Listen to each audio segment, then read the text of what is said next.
Благодарам. Почитувани копредседавачи, почитувани европратеници, почитувани колеги и колешки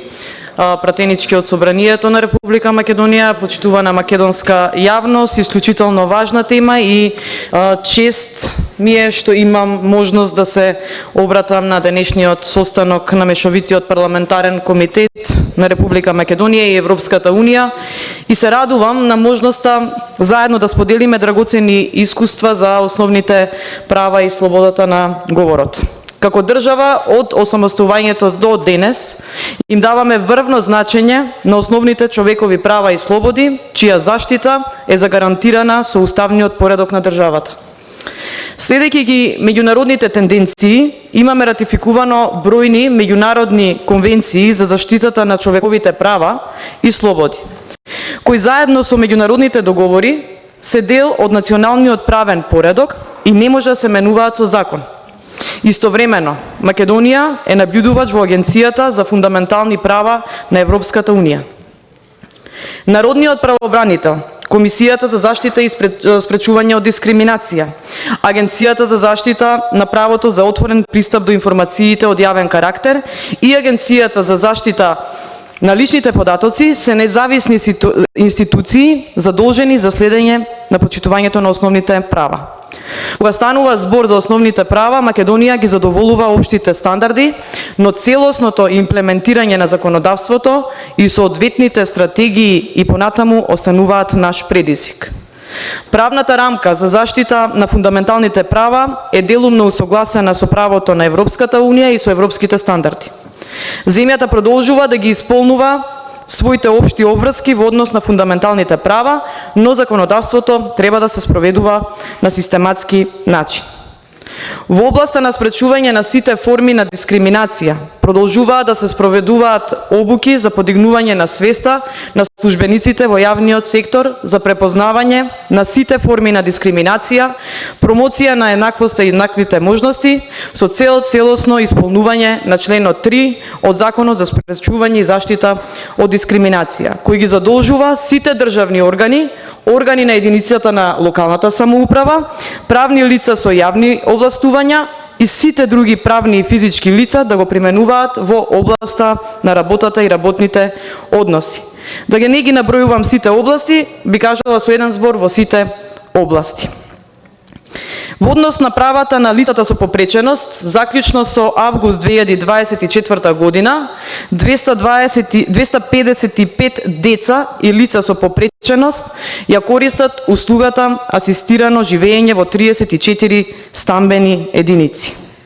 Вкупно 104 корисници ја добиваат услугата во 22 стамбени единици, основани преку трансформација на 3 социјални установи, Демир Капија, Бања Банско и јавна установа за рехабилитација на деца и младинци.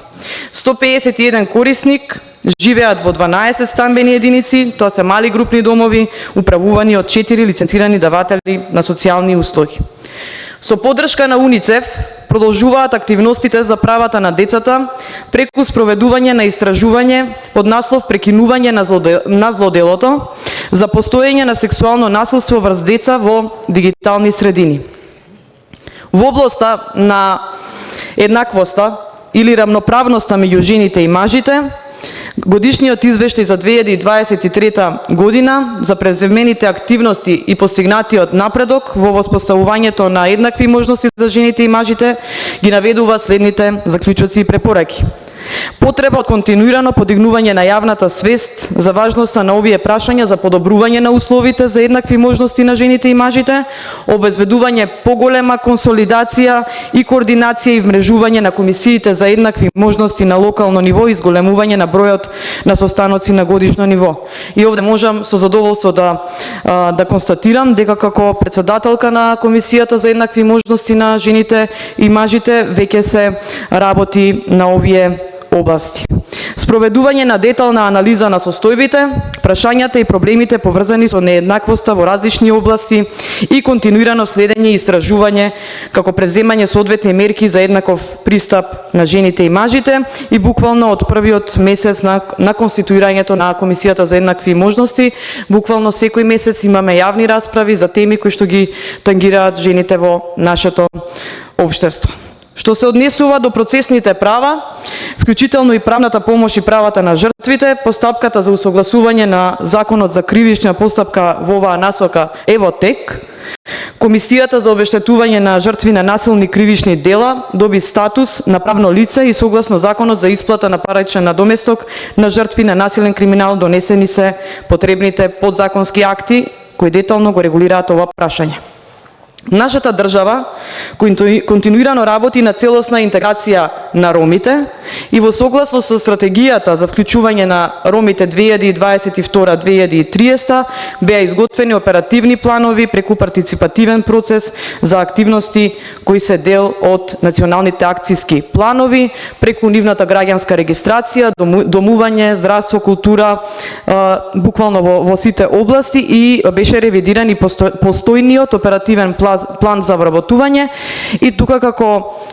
пратеник и од минатиот мандат можам да искажам исто така едно задоволство и еден консензус кога преку надзорна расправа преку Комисијата за политички систем го донесовме Законот за матична евиденција и се реши, бидејќи не најголем, туку сите кои што не беа евидентирани во системот и кои што имаа проблем со личните документи беа роми, негде околу 700 и нешто луѓе, го решивме со тој закон. Не е целосно, но е одличен чекор што го направивме како собрание во минатиот мандат, посебно што го донесовме со консензус. Во однос на пристапот до информации од јавен карактер, собранието го усвои Законот за ратификација на Конвенцијата на Советот на Европа за пристап до официјални документи како меѓународен правен инструмент со кој се признава правото на секого за пристап до официјалните документи што ги поседуваат јавните органи, без дискриминација и без оглед на статусот или мотивите на барателот да бара пристап. Кога зборуваме за слободата на говор, мора да се нагласи дека Република Македонија е рангирана на 36-тото место од 180 земји, а слободата на медиумите е оценета како задоволителна. Тоа го бележи и последниот европски извештај. Сепак во оваа област секогаш постои можност за унапредување и подобрување, и од тие причини како држава работиме на подготовка на нацрт амандмани на Законот за медиуми, поддржан од проектот под наслов ЕУ за слобода на изразување, усогласување на националното законодавство со медиуми со правото на Европската унија и европските медиумски стандарди. Една од целите е усогласувањето на со Европскиот закон за слобода на медиумите со цел да се обезбеди соодветна заштита на социјалниот и економскиот статус на новинарите и други медиумски професионалци. Исто така во тек е и јавна расправа за нацрт водичот за следење на говорот на омраза, второ изменето и дополнето издание кое дава практични насоки за потенцијалните случаи на говор на омраза, земајќи ги предвид релевантните критериуми на акцијскиот план на Рабат и судската пракса. Јас овдека би завршила, иако е навистина важна и навистина е голема темата, сепак во рамките на договореното да не должам подолго и би сакала повеќе да ве чујам вас, колеги европратеници. Благодарам уште еднаш.